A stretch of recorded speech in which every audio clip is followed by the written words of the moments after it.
Во понеделник почнува исплатата на оштетените злетовци од поранешниот поштенски службеник кој со години им испумпувал пари од сметките, а во штедните книшки не им внесувал пари и камата.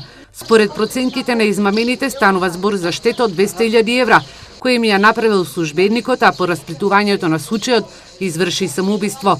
Надлежните од Македонска пошта денеска за случајот информираат преку писмено соопштение. Формирана е комисија од страна на Македонска пошта и Евростандард банка за да се констатира фактичката состојба и во тој контекст сакаме да ги информираме штедачите кои се засегнати во настанатата ситуација дека почнувајќи од следната недела ќе започне обештетувањето на оштетените лица. Од Македонска пошта денеска не одговори и на прашањата за колкава сума на пари станува збор која измамените жители на Злетово треба да ја добијат и на колку од нив ќе им биде исплатено.